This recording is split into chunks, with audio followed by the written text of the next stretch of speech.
Olivier, what did it mean to you to, the talk all week when the Miles news came out was who was going to step up and provide that pressure? What's it mean to you to get a hat trick of sacks, a safety, and be that guy to fill that void?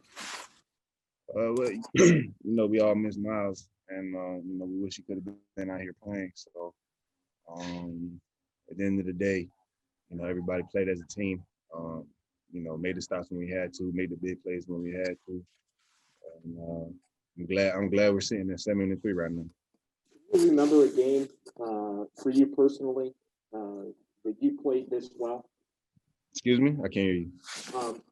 I asked, can you remember a game in your career that you played like this well and had the type of impact that you had?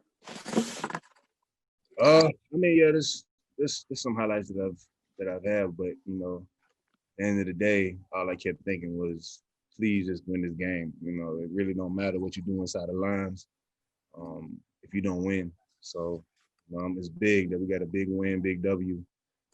It's a good opponent, and we're just trying to get it on the road. Next up is Nate Ulrich.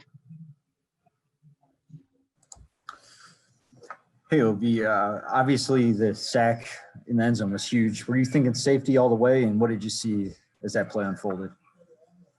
Well, we just basically we had a couple good stops right before it happened, and then just ended up just making a play.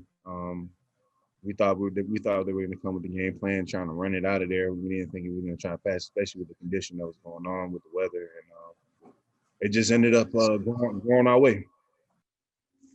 Thanks, Nate. Mary Kay Cabot, you're up.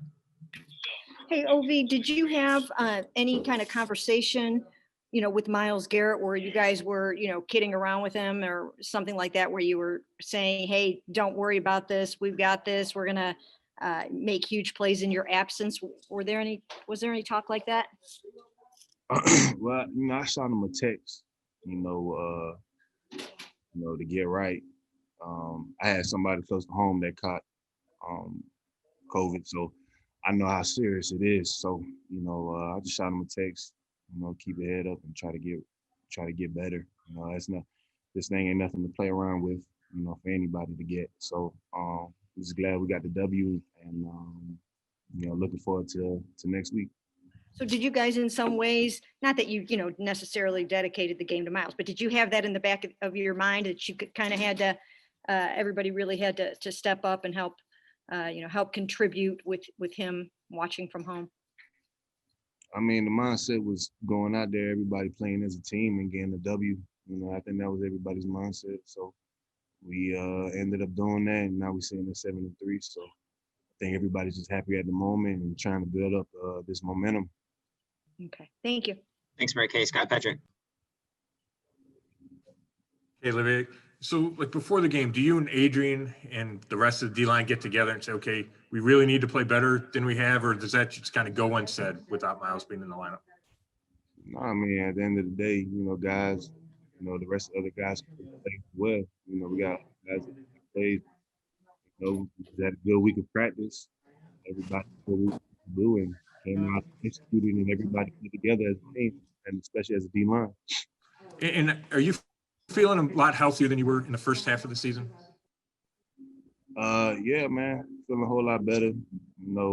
It's football. You're gonna deal with nicks and everything like that. I'm glad that majority of our team is pretty healthy, and that's what you need, especially coming towards the end of the line with the season and trying to make a run for the playoffs. Thanks. Thanks, Scott. We'll take three more. Jason Lloyd, Jeff Shadell, Tony Grossi. Jason, go ahead. Yeah, Olivia, I'm just wondering, going back to last summer, did you wonder if you would be back this year? And why did you, not everyone would agree to a contract restructuring. Why did you agree to go along with that?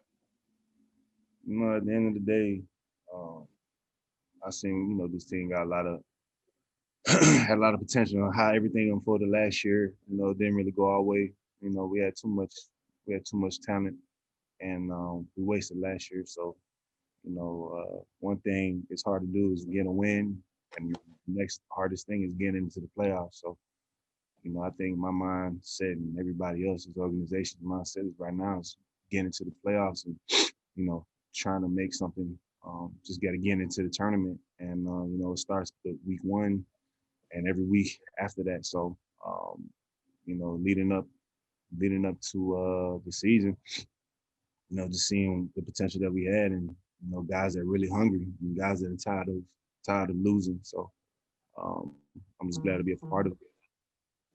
Thank you, Jason. Shadell, you're up.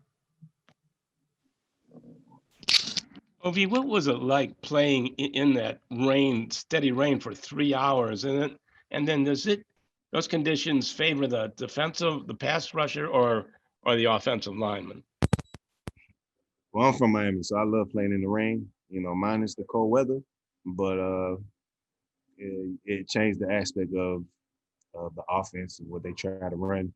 It starts to change it to a more physical game. The offense tries to, get it started with the run game and try to, get the ball moving, get the momentum going on their side. But, credit to them, they came in here, putting up a good fight. And, we just ended up finishing it off and made the plays we needed to make, and I'm just glad we got the win.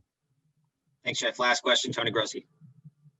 All right, Olivier, I imagine you've had some battles with Jason Peters over the years and was just wondering if the familiarity with him, helped you any more than an unfamiliar tackle. Going in each week, you want to just put in going one-on-ones. You want to win your one-on-ones, no matter who it is. Me and Jason, we've had great battles, especially when I was in New York. Always respect and love him as a player, as an opponent. So, I just try to do my job, and God got my back. So we just pulled up and got the win.